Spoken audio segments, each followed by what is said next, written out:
gametocytes avaient une sélection importante des mutations de résistance à la sulfadoxine pyrimétamine. Puisque nous étions dans un contexte où nous cherchions un médicament pour remplacer la chloroquine, la question qui se posait, quel allait être l'impact d'une large utilisation de ce médicament qui est efficace in vivo, mais qui présente quand même ses inconvénients importants. Pour répondre à cette question, nous avons entrepris de mesurer l'infectivité des gamétocytes obtenus après traitement par la sulfadoxine pyrimétamine. Donc on a commencé de nouvelles études prospectives de l'efficacité de l'ASP. Au cours de ces études, nous avons procédé à une identification des porteurs de gamétocytes. Et les porteurs qui étaient âgés de 6 à 18 ans ont été inclus donc dans l'étude d'infectivité. Et contrairement à la plupart des autres équipes au monde qui utilisent la méthode où on gorge les moustiques à travers une membrane artificielle, nous avions utilisé la méthode je ne sais pas comment on dit ça en français, de gorgement direct. Ok, gorgement direct sur le volontaire. Maintenant, après avoir procédé au gorgement direct en utilisant des moustiques de génération F1, d'Anopheles cambiae, nous gardions ces moustiques au laboratoire pendant 8 jours, à l'issue desquels nous procédions à une dissection de ces moustiques et à la mesure de la présence d'oocystes dans ces moustiques et à la mesure de la densité de ces oocystes. Et il était question donc de comparer l'infectivité des gamétocytes obtenus avant traitement à ceux des gamétocytes obtenus après traitement. Ce sont des protocoles qui avaient été approuvés par le comité d'éthique non seulement de l'université de Bamako, mais de nos collaborateurs et nos collaborateurs de l'université du Maryland aux États-Unis. Voilà donc un pot de moustiques F1 élevé au laboratoire dans notre insectarium de Bamako que nous transportions sur le terrain. Et lorsque le volontaire était identifié, 2 pots contenant à peu près 45 moustiques étaient appliqués à la jambe du volontaire pour environ 5 à 10 minutes.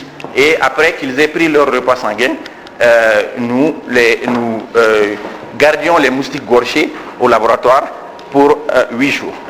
Après les 8 jours, les entomologistes procèdent donc à la dissection de ces moustiques et ils mesurent la présence d'oocystes et ils comptent la densité d'oocystes. Donc, lorsque nous avons fait ce travail, la première étude a été faite en 2002 sur à peu près 1000 moustiques qui ont été gorgés par cette méthode. Il y avait 0,8% seulement qui étaient porteurs d'oocystes.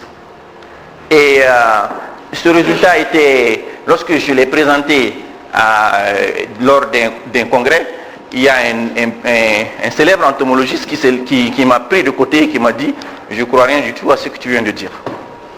Donc l'année suivante, nous avons répété. En 2003, la même chose. On n'a que 0,1% des moustiques qui étaient porteurs de gamétocytes lorsqu'on les a gorgés sur des gamétocytes après traitement à la sulfadoxine pyrimétamine. Et cette fois-ci, on a utilisé comme contrôle des moustiques gorgés sur des sujets traités par la chloroquine. Et avec la chloroquine, on avait une effectivité de près de 11%, avec une différence statistiquement significative. Donc, ce travail a démontré que la sulfadoxine pyrimétamine augmentait de façon considérable le taux de portage de gamétocytes, que les gamétocytes obtenus après traitement par la SP étaient porteurs de mutations responsables de la résistance aux antifolates. Cependant, ces gamétocytes étaient moins infectieux pour le vecteur que des gamétocytes obtenus après traitement à la chloroquine. C'était un résultat intéressant. Et la prochaine étape, le deuxième récit, nous voulions comprendre quel était le mécanisme de cette baisse de l'infectivité des gamétocytes post-SP pour le moustique. C'est un résultat qui a été accrocheur, et lorsque nous avons écrit un projet de recherche et que nous étions en train de chercher un financement à droite à gauche.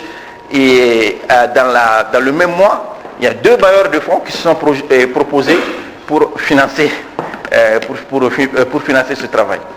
Une surprise agréable pour nous. Nous avons choisi celui qui nous intéressait et l'autre, on lui a proposé une autre thématique de recherche. Donc, nous avons essayé de faire... L'idée initiale, c'était de faire cette expérience in vitro à Bamako, sur des parasites de terrain. Ça nous a pris à peu près 2 ans et demi. Avec 2 ans et demi de déboire, nous n'avons pas pu, pour des raisons sur lesquelles je peux écrire un roman, effectuer le travail à Bamako.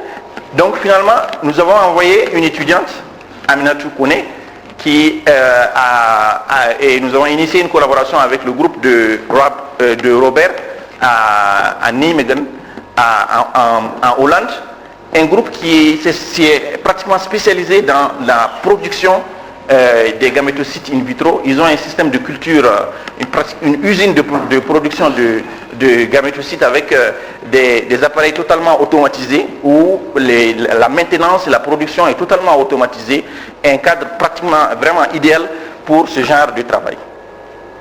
Donc Aminatou a passé 3 mois en Hollande pour faire ce travail et les différentes plateformes qu'ils utilisaient pour la production des gamétocytes sont ici représentées et ça pratiquement sans intervention humaine, les changements de milieu, les ajouts de réactifs, etc. se font de façon tout à fait automatisée et ça nous a vraiment été très utile pour aboutir à nos fins.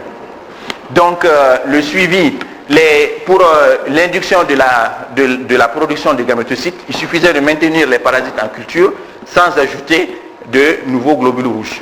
Et au bout de 8 jours, on avait des gamétocytes de stade 2. Au bout de 14 jours, on obtenait des gamétocytes de stade 5 et on pouvait vérifier leur état de santé en menant une expérience d'exflagellation que l'on peut voir tout à fait clairement au microscope où vous voyez un gamétocyte mâle qui exflagelle et montre plusieurs gamètes mâles que vous voyez sous le microscope.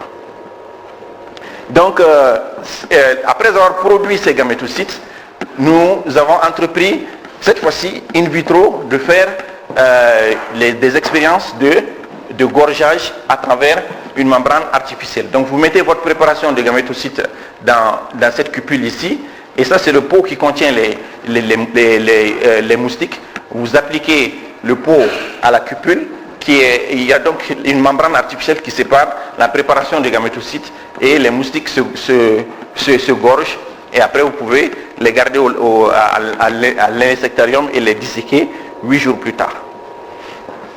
Pendant que nous faisions ce travail, puisque nous voulions voir quel était l'impact de la sulfadoxine et de la pyrimétamine sur le développement des gamétocytes, nous avons entrepris de déterminer par des études de pharmacocinétique quelle était la concentration plasmatique chez les enfants maliens lorsqu'ils prennent une dose curative de fansidar. Et donc ce travail nous a permis de déterminer, ça c'est ici pour la sulfadoxine, la courbe d'évolution de la concentration plasmatique de la sulfadoxine et celle de la pyrimétamine en bas ici.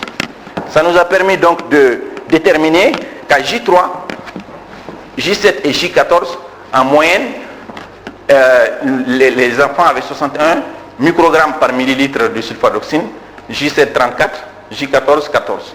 À pyrimétamine, en nanogrammes par millilitre, voilà les chiffres que ça donnait. Donc ce sont ces chiffres, ces concentrations que nous avons utilisées dans les expériences que je vais décrire tout à l'heure. Le montage expérimental était le suivant. Ça, c'est trois types d'expériences différentes que nous avons menées pour observer, mesurer l'impact de la sulfadoxine à part, de la pyrimétamine à part et de l'association sulfadoxine-pyrimétamine. Ici, dans l'expérience A, il s'agissait de regarder l'impact de ces médicaments sur la gamétocytogénèse. Et pour ce faire, après avoir commencé une culture à J0, on l'a laissé progressé jusqu'à J4.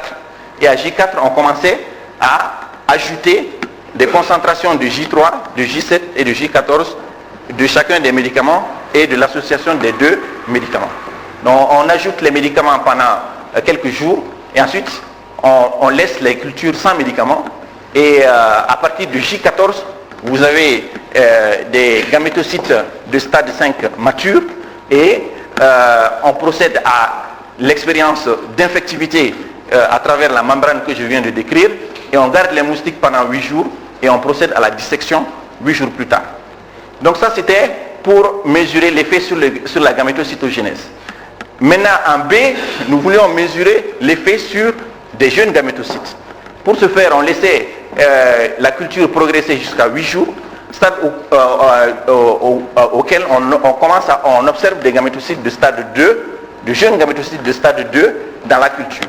Et là, on soumet ces jeunes gamétocytes aux différentes concentrations de médicaments et à J14, on procède à l'expérience d'infectivité. On dissèque 8 jours plus tard.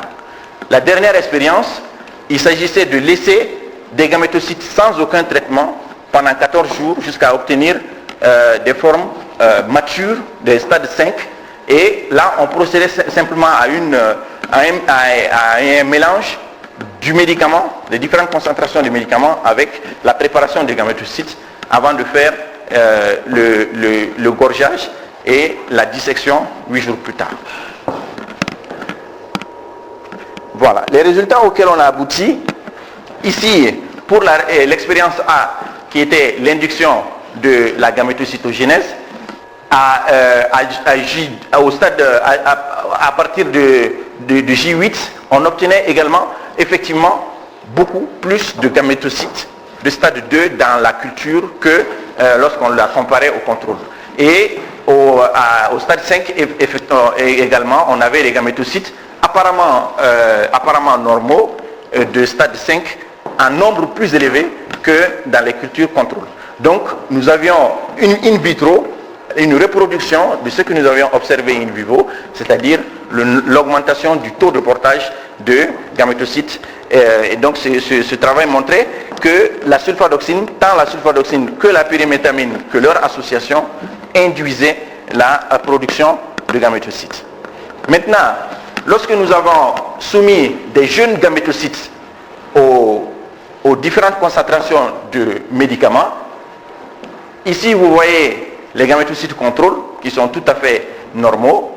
Par contre, les jeunes gamétocytes qui ont été soumis aux différentes doses de médicaments avaient un aspect aberrant, tant avec la pyrimétamine qu'avec la sulfadoxine. On trouvait ces types de gamétocytes allongés dont les bouts étaient effilés et dont le cytoplasme était rempli de ces grosses masses de pigments noirâtres. Donc des gamétocytes totalement aberrants qui étaient incapables d'exflageller et étaient incapables d'être transmis aux moustiques. Maintenant, la dernière expérience où nous avons mélangé différentes concentrations de médicaments avec des gamétocytes mûrs et nous avons procédé à l'expérience d'infectivité et au comptage des oocystes. Et là vous voyez chez les contrôles les différents niveaux d'infectivité que l'on avait. 55, 95, 100, etc. Avec la sulfadoxine, il s'agit d'ici d'expériences qui avaient été répétées 3 fois pour s'assurer de la répétabilité de ces différentes concentrations. Tant avec les concentrations de J3 que de J7, avec la sulfadoxine, on avait une différence nette entre le taux de moustiques, la proportion de moustiques présentant des oocystes à J8. Donc vous voyez, vous comparez 0 ici à 55. Entre parenthèses, vous voyez le nombre de moustiques qui avaient été disséqués. Et là, vous voyez 11 que vous comparez à 95 et 0 que vous comparez à 100. Ainsi de suite. Avec la pyrimétamine, avec les 2 expériences sur 3, on avait une différence statistiquement significative. Avec les 2 médicaments, la même chose. À J7, sulfadoxine, les différences étaient nettes. Avec la pyrimétamine, la différence n'était plus significative. Mais avec la combinaison, la différence était significative. À J14, les concentrations du J14 n'avaient plus d'effet sur l'infectivité. Donc les contrôles et les traités avaient des taux d'infectivité similaires. Ici, nous voyons la densité en oocyste. Avant, c'était la présence ou l'absence d'oocyste. Et là, nous voyons la densité en oocyste. Et la concentration du J3, J7, J14, sulfadoxine, pyrimétamine et les deux médicaments. Vous voyez avec bon, c'est un peu loin, vous ne voyez pas peut-être, mais les différences, ça c'est la médiane de la densité en oocyste et les interquartiles que vous avez autour de la médiane. Et les différences ici étaient, avec la sulfadoxine, toutes les concentrations donnaient des différences statistiquement significatives. Avec la pyrimétamine, la concentration du J3 donnait une différence significative. Celle du J7 n'était pas significative. Le P est égal à 0,09 ici. Et à J14, ce n'était pas du tout significatif. Avec les deux médicaments, toutes les doses donnaient des différences de densité d'oocyste statistiquement significatives. Donc, la sulfadoxine pyrimétamine, non seulement elle diminue la proportion de moustiques porteurs d'oocyste, mais elle diminue la densité d'oocyste chez les moustiques positifs. Nous avons fait une observation à laquelle nous ne nous attendions pas, juste en comptant le taux de survie des moustiques gorgés sur les différentes concentrations de médicaments. Quand on regarde, ça c'est 3 expériences qui ont été menées avec la plus forte dose de sulfadoxine, la dose de J3. On a constaté que, en fait, la sulfadoxine tuait les moustiques. Nous avons travaillé avec Anopheles stephensi et on a un taux de mortalité de près de 50%. Avec la pyrimétamine seulement, il n'y avait pas de différence entre les moustiques gorgés et les moustiques contrôle. Avec la combinaison sulfadoxine plus pyrimétamine, on avait le même taux de mortalité du vecteur qui était de près de 50%. Mais ceci n'a été observé qu'avec la plus forte dose, la dose de J7 et de J14 n'avait pas d'effet sur le vecteur. Ça c'est quand même quelque chose auquel nous ne nous attendions pas. En résumé pour cette partie du travail, nous avons observé que la sulfadoxine et la pyrimétamine avaient des effets plutôt complexes sur la biologie de la gamétocytogénèse. Ils induisent la différenciation en forme sexuée, mais le traitement des jeunes gamétocytes entraîne un défaut de développement au niveau de ces gamétocytes qui ne meurent pas d'un coup, qui poursuivent leur développement, mais qui donnent des gamétocytes de stade 5 qui sont handicapés et incapables d'exflagellation et incapables d'être transmis. Donc, l'ajout de ces médicaments à une soupe de gamétocytes matures entraînait une diminution tant du portage de gamétocytes que de la densité en gamétocytes. Et nous avons observé que la sulfadoxine pyrimétamine tuait le vecteur du paludisme. Maintenant, je vais en arriver au dernier récit, qui est, il y avait un débat en cours dans la littérature par rapport à la place des CTA, les combinaisons thérapeutiques à base d'artémisinine, sur la transmission. Ça, c'est un papier où les auteurs disent que avec 5 mg d'artémisinine, on obtenait une perte complète de l'infectivité des gamétocytes pour le vecteur.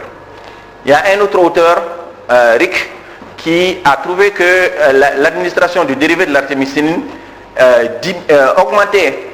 diminuait le taux de portage de gamétocytes de près de 19 fois et qu'ils ont constaté une réduction potentielle de la transmission dans la zone.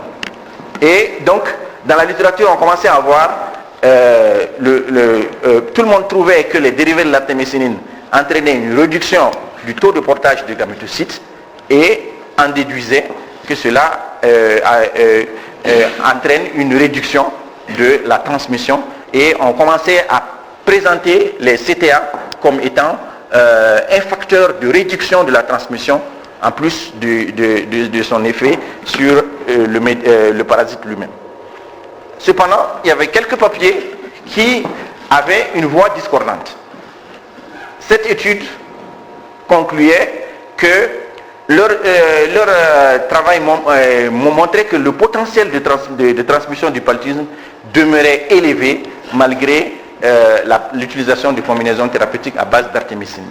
Et cette autre étude qui concluait que un traitement qui n'a pas d'activité gamétocytocide intrinsèque, mais qui a une longue couverture prophylactique, était meilleur en termes de réduction de la transmission que l'utilisation des combinaisons thérapeutiques à base d'artémisinine qui ont une activité courte.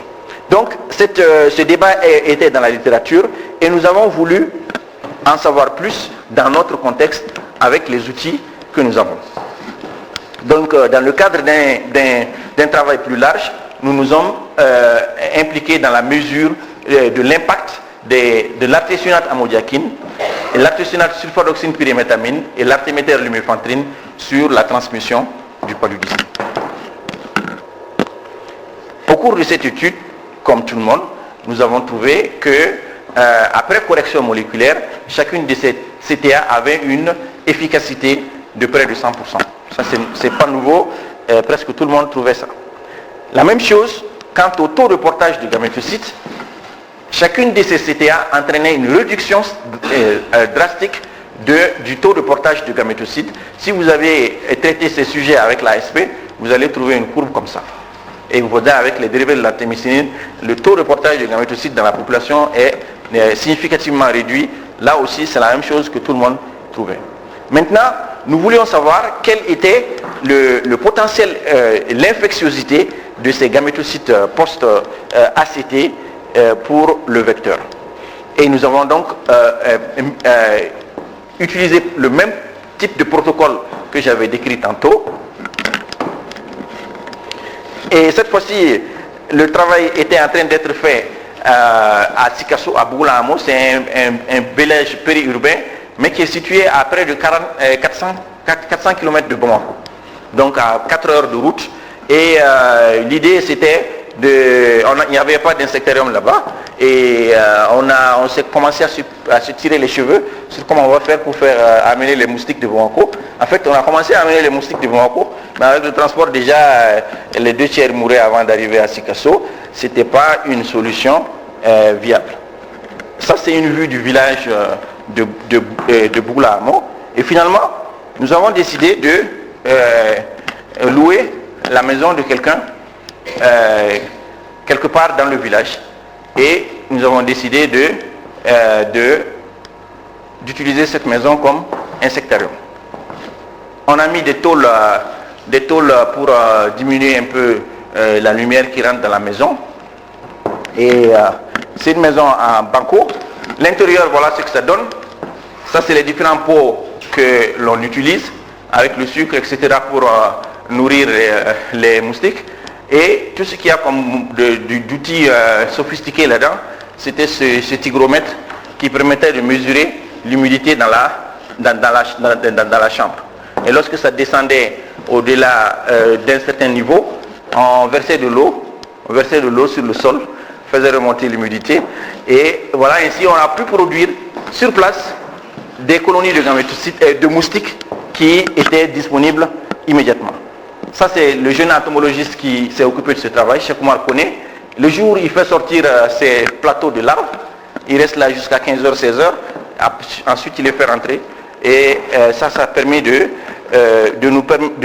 d'avoir régulièrement des pots de moustiques prêts à être utilisés sur les porteurs de gamétocytes. La même technique de gorgeage direct, de dissection. Et voilà les résultats que ça a donné. Les contrôles, ce sont des sujets, des volontaires non traités, chez qui on a fait des porteurs de gamétocytes non traités, chez qui on a fait le gorgeage.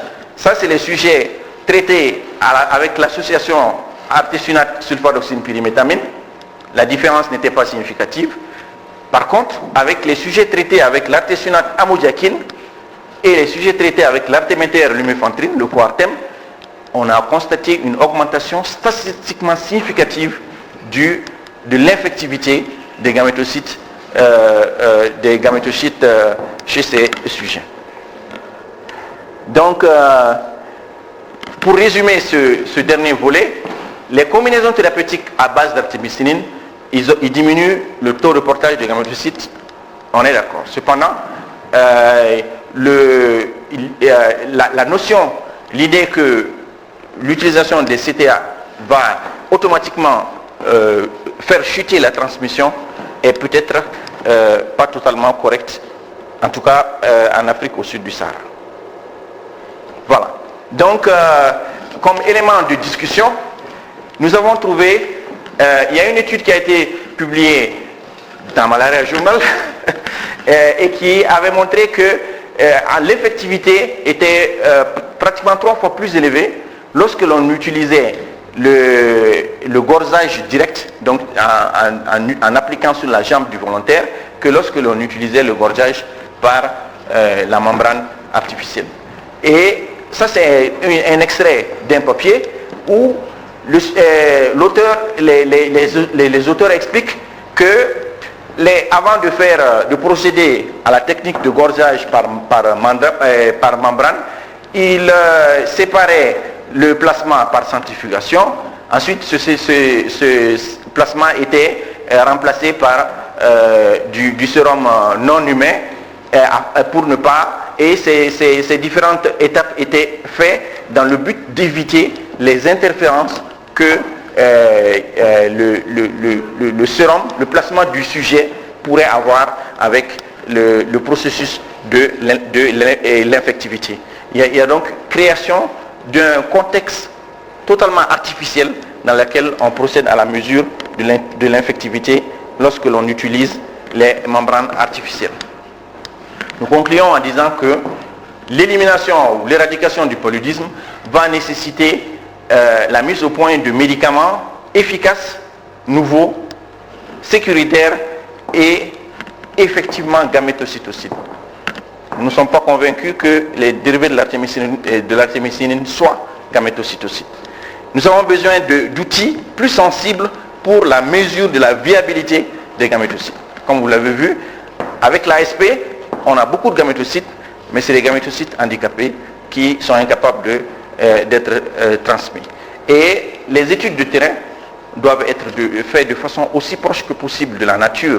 Parce que un des problèmes qui a abouti à tout ceci, c'est que les montages expérimentaux qui nettoient tout le système aboutissent à des choses très propres, mais qui ne sont probablement pas représentatifs de ce qui se passe chez l'homme.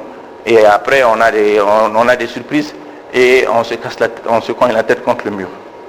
Voilà, je termine en remerciant d'abord toute l'équipe de notre centre et les différents, nos collaborateurs de la Hollande, et puis les différents groupes qui ont soutenu. C'est une série d'études qui a duré depuis 2001.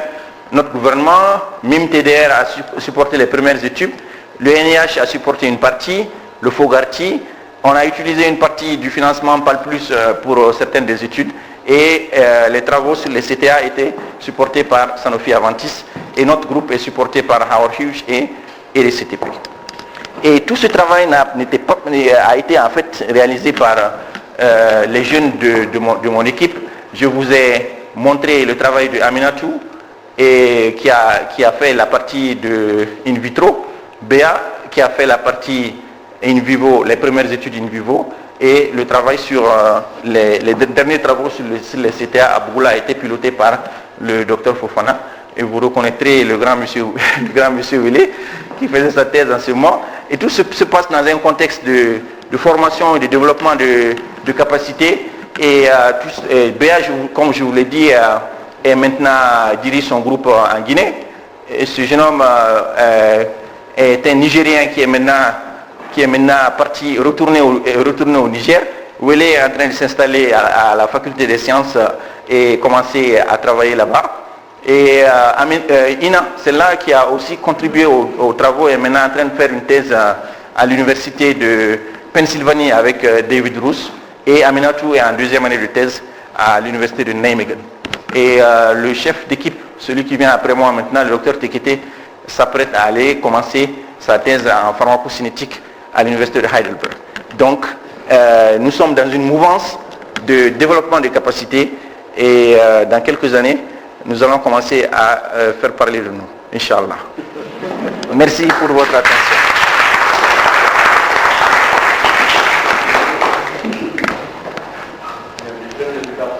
Ministère, donc chargé de vous remercier à collègue de cette belle présentation et puis de susciter les questions auprès de nombreuses questions de l'assistance.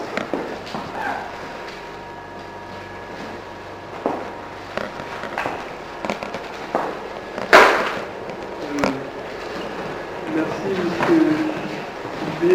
Moi, je suis vraiment impressionné par votre présentation parce que c'est vraiment professionnel. Vous avez parlé de l'anophelès stéphensii. Oui. Est-ce que vous avez la seule espèce d'anophelès que vous avez utilisée ou bien la même anophelès gambier ou d'autres espèces ont été utilisées? Ok. En fait, les travaux de terrain, tout ce qui a été fait à Bamako a été fait avec anophelès gambier. Mais le travail in vitro que nous avons fait en Hollande, eux, ils ont Anopheles stéphensii. Et c'est ça qu'ils ont colonisé au laboratoire, c'est avec ça qu'ils font tous leurs travaux. C'est pour ça qu'on a utilisé Anopheles stéphensii. Mais nous sommes en cours de répéter ces expériences, surtout l'expérience sur la mortalité de la SP sur le vecteur. On est en train de répéter cette expérience à Bamako avec Anopheles gambier.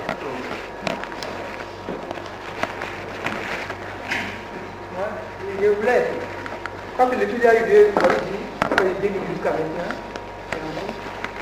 on sait que déjà à partir des années 2004, les pays africains, surtout francophones aussi, à l'ouest de l'Afrique, ont commencé à changer leur politique de lutte contre le paludisme du fait de la chloroquine-résistance.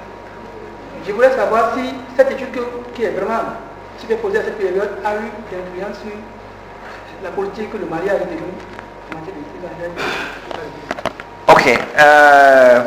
Pour l'ASP, les résultats nous rassurent par rapport à l'utilisation de la sulfaloxine pyrimétamine dans le traitement présomptif intermittent, mais aussi le traitement présomptif intermittent chez la femme enceinte, mais aussi chez le nourrisson.